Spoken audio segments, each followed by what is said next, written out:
अस्सलाम वालेकुम and good morning from district Gujarat. उम्मीद करता हूँ आप सब लोग खैरियत से होंगे और मेरे व्लॉग्स को एंजॉय कर रहे होंगे। आज है जी 27 अप्रैल 2025 और आज संडे का दिन है।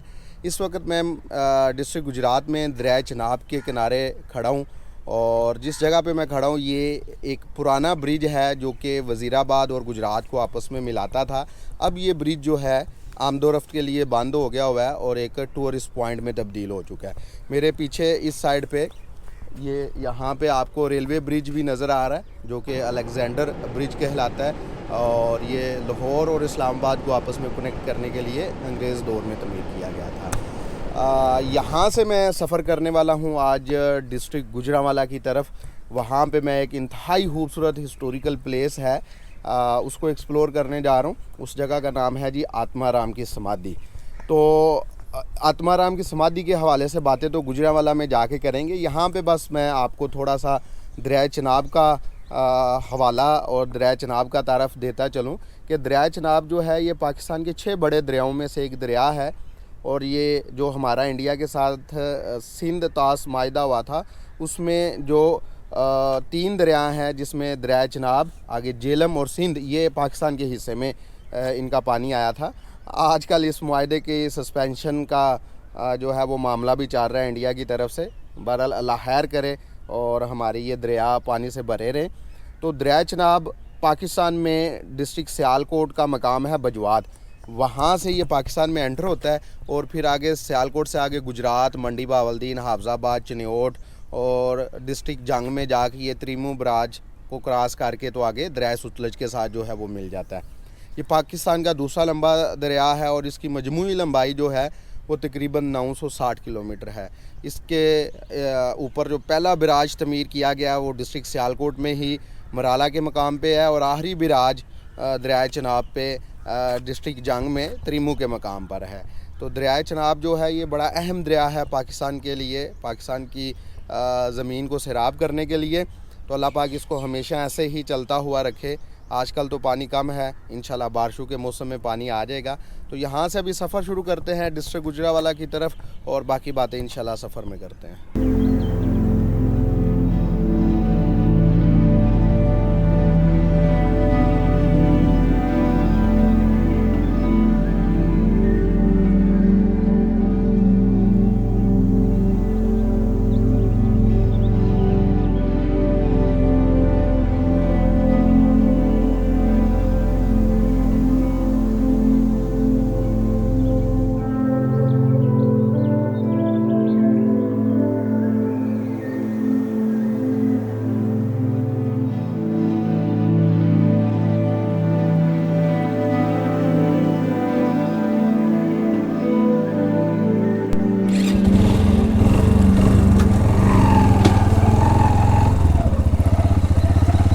चलें जी, यहाँ से निकलते हैं। साथ ही बिल्कुल 200 मीटर के फासले पे जीटी रोड है।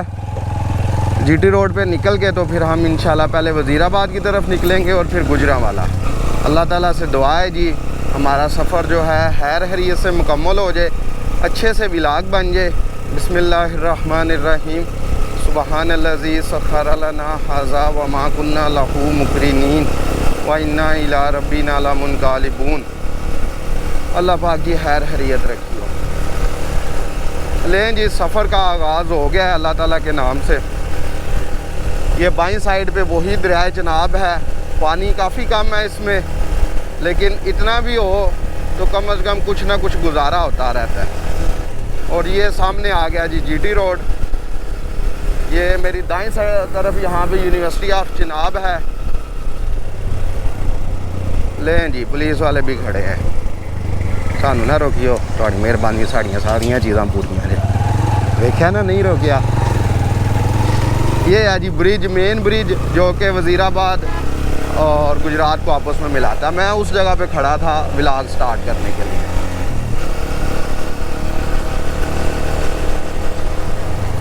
ये ब्रिज क्रॉस करते ही जी डिस्ट्रिक्ट वज़ीराबाद की जो है वो हदूद शुरू हो जाती है, क्योंकि पहले ये तहसील थी गुजरांवाला की और अब ये एक डिस्ट्रिक्ट है पूरे का पूरा।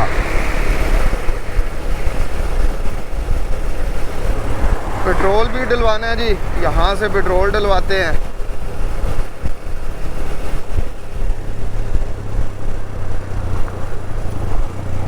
बड़ी सख्त ड्यूटी है जी, धूप में खड़े होके तो कस्टमर्स को जो है बुलाना बड़ा सख्त काम है।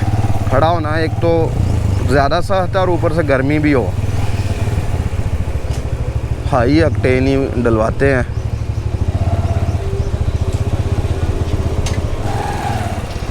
अस्सलाम वालेकुम जी, 1500 का करियो हाई ऑक्टेन।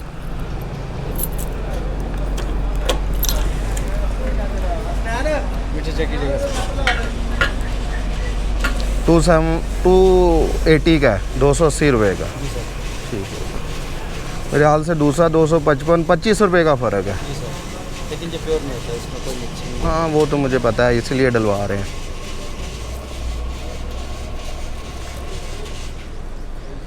तकरीबन 5.25 लीटर है जी।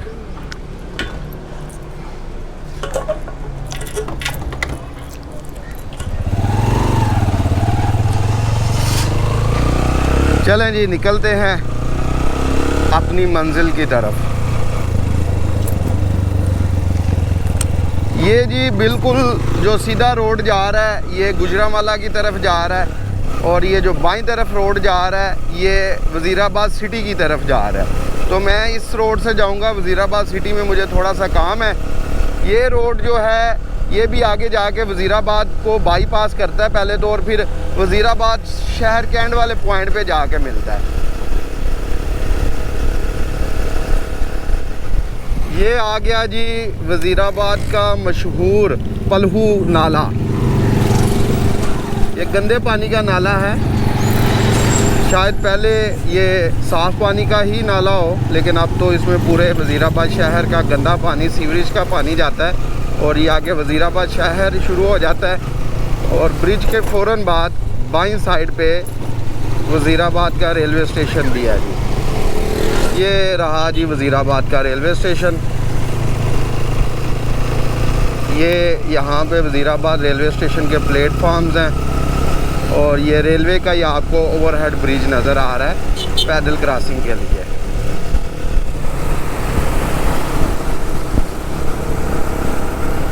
ये जी हम वज़ीराबाद सिटी से बाहर निकल आए हैं। ये सामने आपको बाबे वज़ीराबाद नज़र आ रहा है, ये इस दरवाज़े की अंदर वाली साइड है। और ये वो रोड आ रहा है दाईं साइड से जो कि वज़ीराबाद का बाईपास है, जो पहले मैं आपको दिखा रहा था। आपको बाबे वज़ीराबाद दिखाते हैं थोड़ा सा मुड़ के। ये है जी बाबे Wazirabad. I love Wazirabad, city of cutlery. ये है जी मौलाना ज़फ़र अली खान चौक, और ये अब सीधा रास्ता गुजरांवाला जाएगा।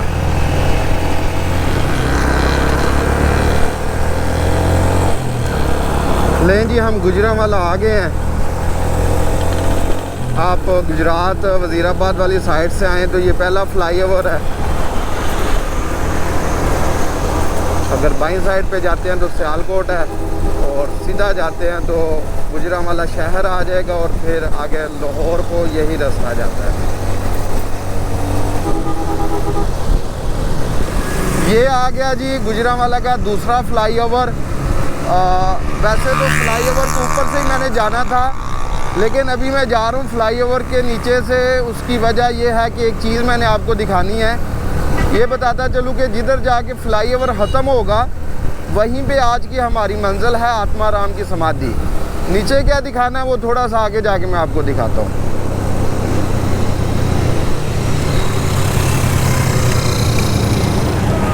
अच्छा जी, जो कुछ मैं आपको दिखाने के लिए नीचे ट्रैवल कर रहा हूँ ना, वो ये मेरी दाईं साइड पे शेरांवाला तारीखी बाग है। इस बाग के अंदर रंजीत सिंह की बनाई हुई बारादरी है, वो शेरांवाला बाग का आपको बोर्ड नज़र आ रहा है।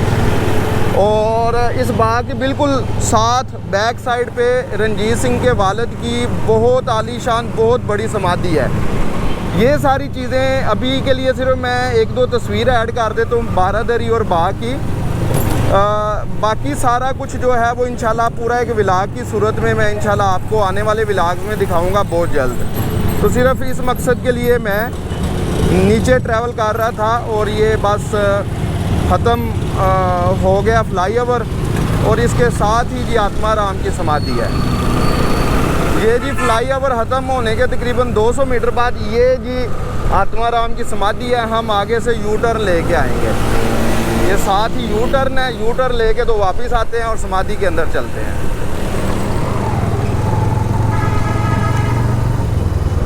ये जी हम पहुंच आए हैं जी आत्माराम की समाधि का जो मेन दरवाज़ा है उसके बाहर।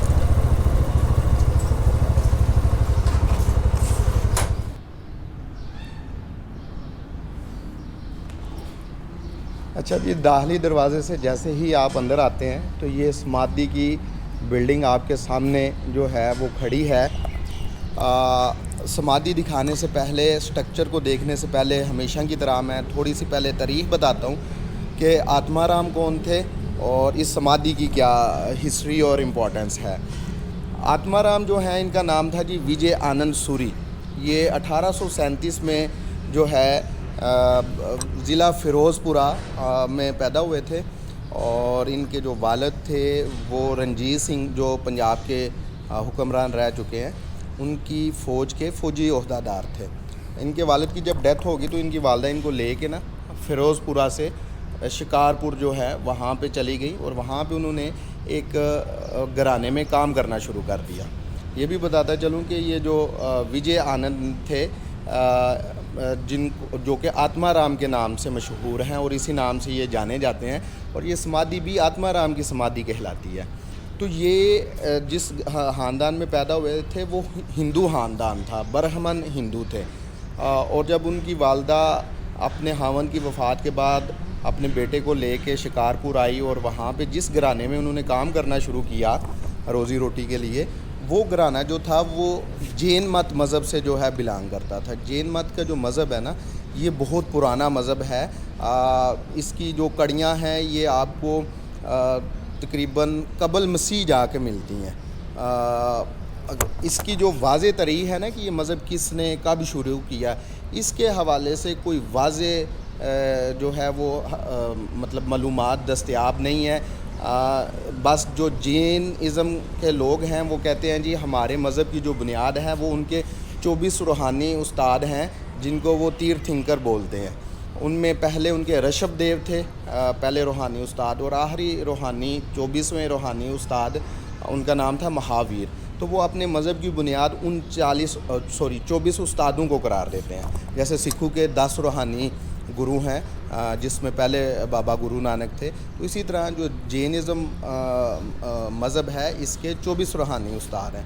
तो फिर ये जो आत्माराम थे ये अपनी वालदा के साथ वहीं पे रहे और उस घर के अंदर जिस घर में ये रहे वहाँ पे इस मज़हब के जो बड़े साधु थे उनका आना जाना लगा रहता था। तो आत्माराम ने फिर उनसे तालीम हासिल करना शुरू कर दी और इन्होंने अपना जो हिंदू मज़हब था उसको छोड़ के तो ये जैन मज़हब को जो है इख्तियार कर लिया। धूप काफ़ी है, गर्मी काफ़ी है, तो मैंने कहा छाँव में बैठ के आपको थोड़ी सी मज़ीद हिस्ट्री बता के तो फिर आपको स्ट्रक्चर दिखाते हैं। तो जब इन्होंने जैन मज़हब इख्तियार कर लिया तो इन्होंने इसके अंदर काफ़ी जो है तगोदो मेहनत करना शुरू की, इस मज़हब की तबलीग करना शुरू की और फिर इनको जो अपनी खिदमात की एवज़ खिताब मिला वो आचार्य का खिताब मिला। आचार्य क्या है, जैसे आपने देखा आम ज़िंदगी में भी, बल्कि हर मज़हब और हर फ़िरके में जो लोग मजहबी खिदमात सर अंजाम देते हैं तो उनके एवज़ उनको कोई ना कोई खिताब ज़रूर मिलता है। जैसे मुसलमानों में देख लें पीर हैं, गौस हैं, कुतुब हैं, अब्दाल हैं। इसी तरह सिखों में भी और हिंदुओं में भी जैसे जैसे कोई मजहबी तलीमात हासिल करके तो मज़हब के लिए काम करता है तो रिवार्ड के तौर पे उनको मुख्तलिफ़ खिताब मिलते हैं। जैसे अल्लामा इकबाल देख लें या कायदे आज़म देख लें, उनको भी अपनी खिदमात की एवज़ हमने टाइटल्स दिए हुए हैं कायदे आज़म के। तो बात यह है कि इनको जो आचार्य का खिताब मिला ये इसलिए बहुत अहम है तारीख़ के अंदर कि जैन मज़हब में पिछली 4 सदियों में किसी बंदे को ये खिताब नहीं मिल सका। मतलब कोई बंदा इस पाए की मेहनत ही नहीं कर सका कि उसको आचार्य का खिताब दिया जाए।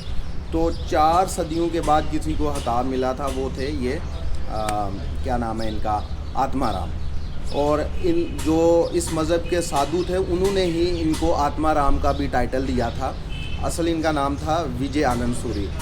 तो फिर ये 1875 में जो है ये शिकारपुर से वहाँ से मूव कर आए और फिर मूव करते करते इन्होंने पूरे पंजाब के अंदर पैदल सफ़र किया, अपने मज़हब की तबलीग की, लाइब्रेरियाँ खुलवाईं, कुतुबखाने खुलवाए थे।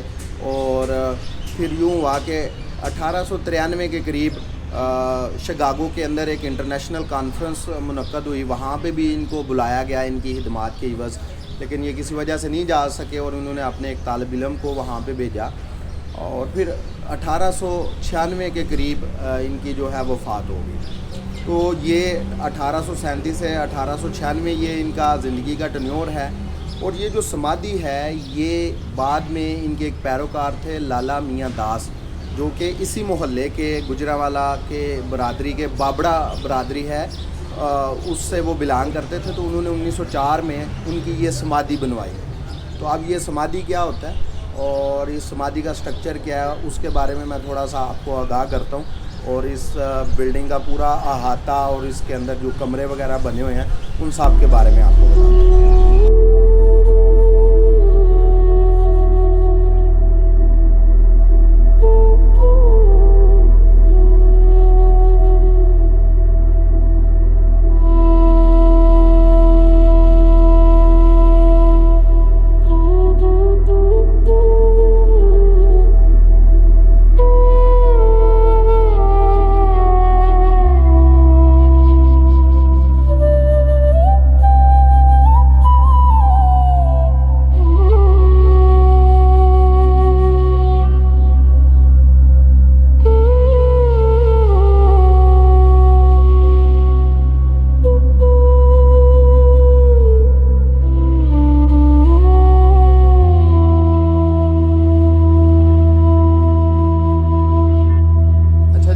समाधि के अंदर लेके चलता हूँ और उससे पहले आपको ये दिखाता हूँ कि ये जो फर्श है ना ये वाला, ये इस पे असल जो थी वो ब्लैक और वाइट टाइल लगी हुई थी। मैं आपको कुछ तस्वीरें जो हैं वो इस विलाग के अंदर शामिल करके दिखा देता हूँ कि मैं जब आज से कुछ 2 साल पहले गुज़र रहा था यहाँ से, तो मैं इस इमारत को तब पहली दफ़ा देखा और खुद अंदर आ गया। तब मैंने तस्वीरें यहाँ की कुछ बनाई थी।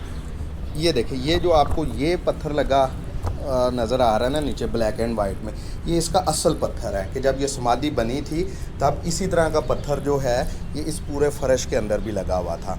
और इस फ़र्श के अंदर मुख्तलिफ़ तख्तियाँ भी लगी हुई थी, जिन तख्तियों के ऊपर लिखा हुआ था कि किन लोगों ने इसको बनवाया था और कब बनवाया था। वो तख्तियाँ यहाँ से अब वो उतार के उन्होंने लाहौर म्यूज़ियम में रखी हुई हैं।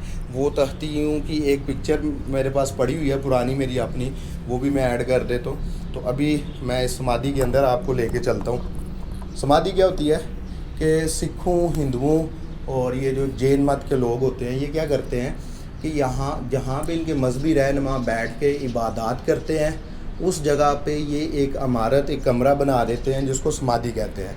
और इसके अलावा जो इनके जब इनकी डेथ होती है तो इनको जला के जो इनकी अस्थियाँ जो है राख वो दफन कर देते हैं, तो उसको हम समाधि कहते हैं। तो यहाँ पे कहते हैं दरमियान में इस जगह पे इनकी अस्थियाँ जो हैं वो दफन हैं।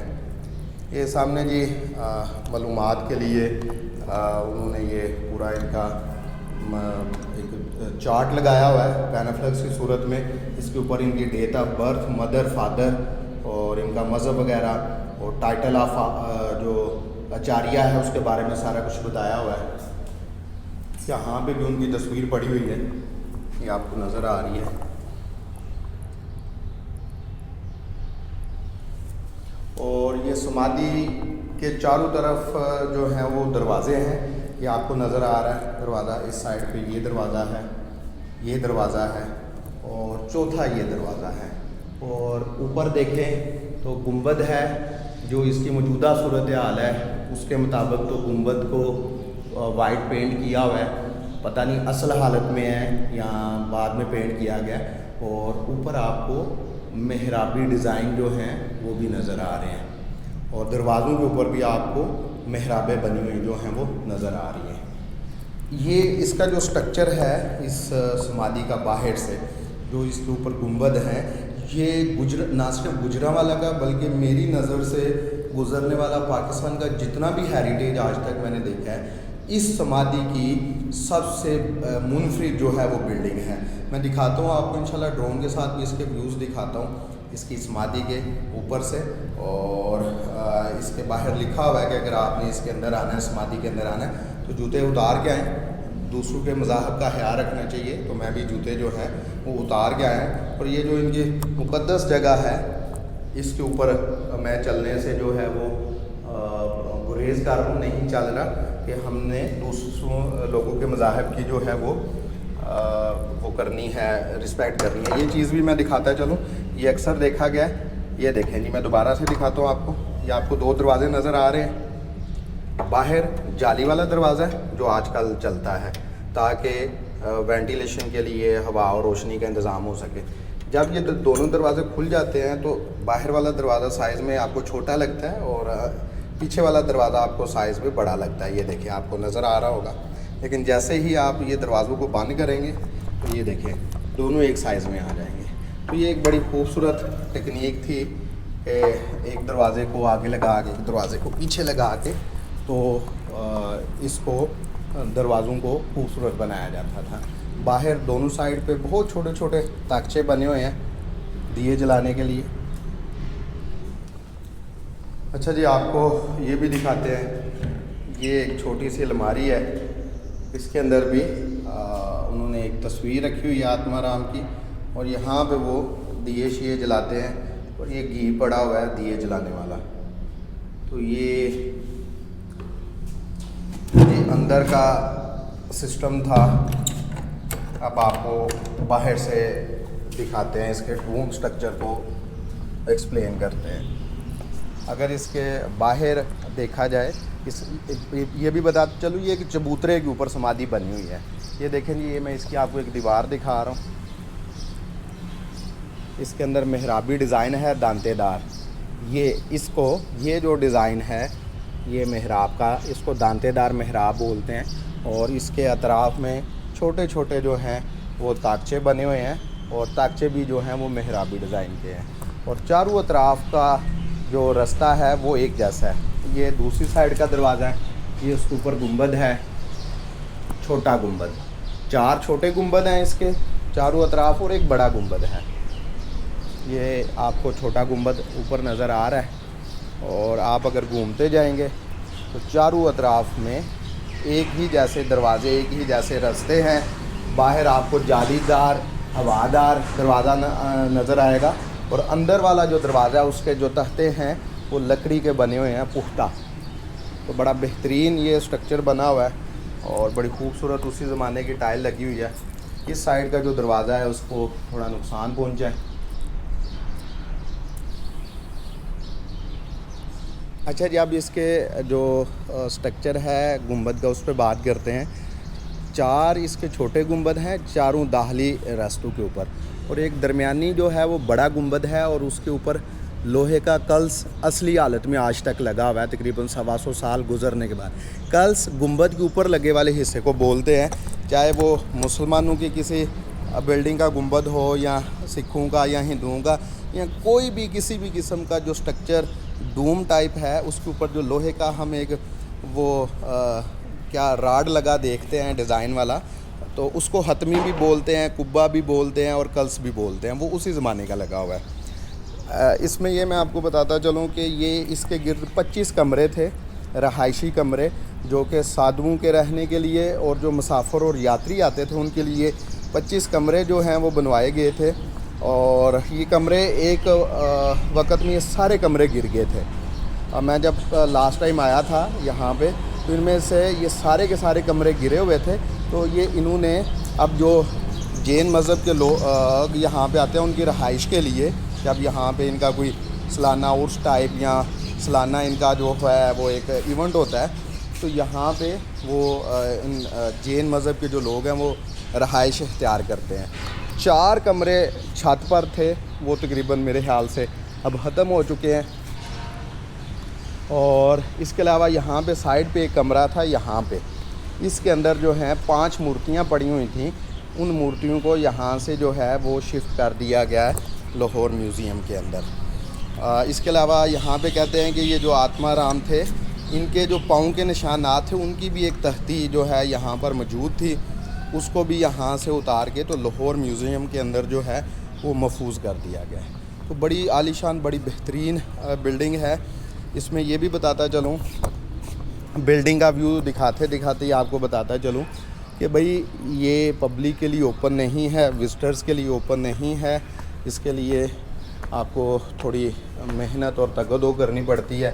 तो ये इसलिए बता रहा हूँ कि ये ना हो कि कोई बंदा मेरा व्लॉग देख के आ जाए और यहाँ पे वो उसको विज़िट ही ना करने दिया जाए और वो बंद हो और वो कि जी आपने तो हमें कोई हकीकत बताई नहीं थी।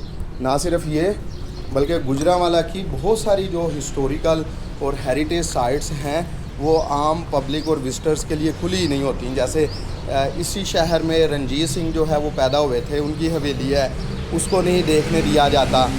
इसके अलावा यहाँ पे मंदिर हैं, गुरुद्वारे हैं कुछ, और इसके अलावा एक दो समाधि है मज़ीद। इस तरह की जितनी हेरिटेज साइट्स हैं उनको देखने नहीं दिया जाता।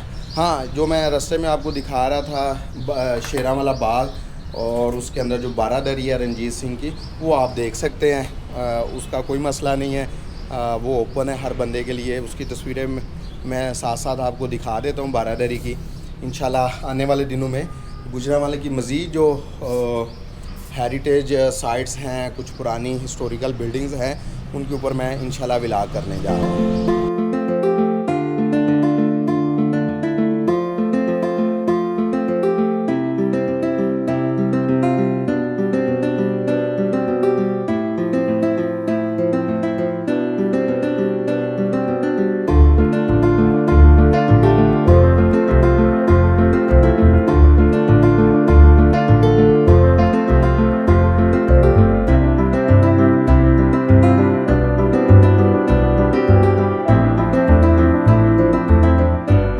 समाधि को बनाने के लिए जो है वो छोटी ईंट का इस्तेमाल किया गया है। यहाँ से आपको ये छोटी ईंट नज़र आ रही है, और जो यहाँ पे मसाला इस्तेमाल किया गया था वो ये आपको नज़र आ रहा है। चूना है और केरी है, और उसका मिक्सचर जो है वो लगा के तो ये ईंटों को लगाया गया था। यहाँ से भी आपको ये मिक्सचर नज़र आ रहा है, और इसके अंदर उन्होंने पराली टाइप जो है वो मटेरियल भी डाला हुआ है, जैसे आजकल सीलिंग करते हुए वो डालते हैं। ये आपको सारा इस इमारत का जो मटेरियल है वो नज़र आ रहा है। और ऊपर जो ये वाइट पेंट नज़र आ रहा है आपको, शायद ये बाद में किया गया है, इस हवाले से मेरे पास कोई मालूमात नहीं है।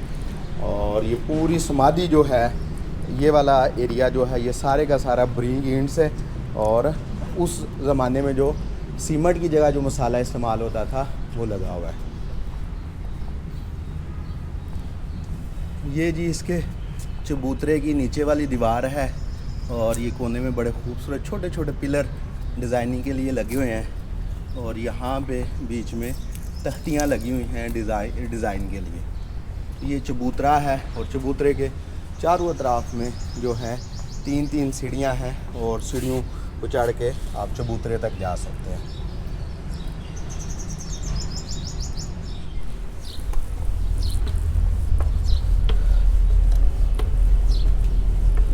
ये जी इसके छत की सीढ़ियाँ हैं, और छत पे ये कमरा अब मौजूद है लेकिन उसको ताला लगा दिया हुआ है, और ये इसका छत है, आपको नज़र आ रहा है। अब तो पुरानी कुछ भी नहीं बाकियात बची, जो कुछ है वो आपको न्यू ही नज़र आ रहा है। और ये सामने जिस समाधि का खूबसूरत तरीन व्यू है। अभी मैं समाधि के बाहर आ गया हूँ, यह आपको बैरूनी दीवार नज़र आ रही है।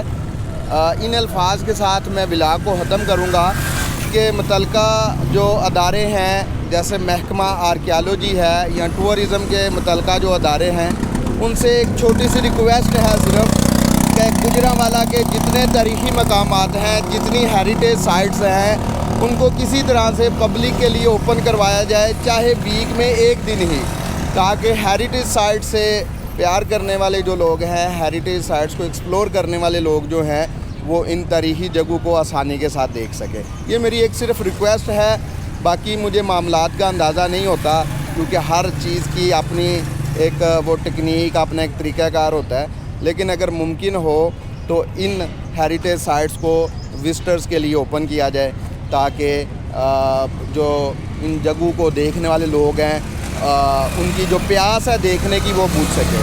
तो इंशाल्लाह आपसे गुजरांवाला के एक और व्लॉग में, अगले व्लॉग में आपसे मुलाकात होगी। तब तक के लिए मुझे इजाज़त दीजिएगा। अल्लाह हाफिज़।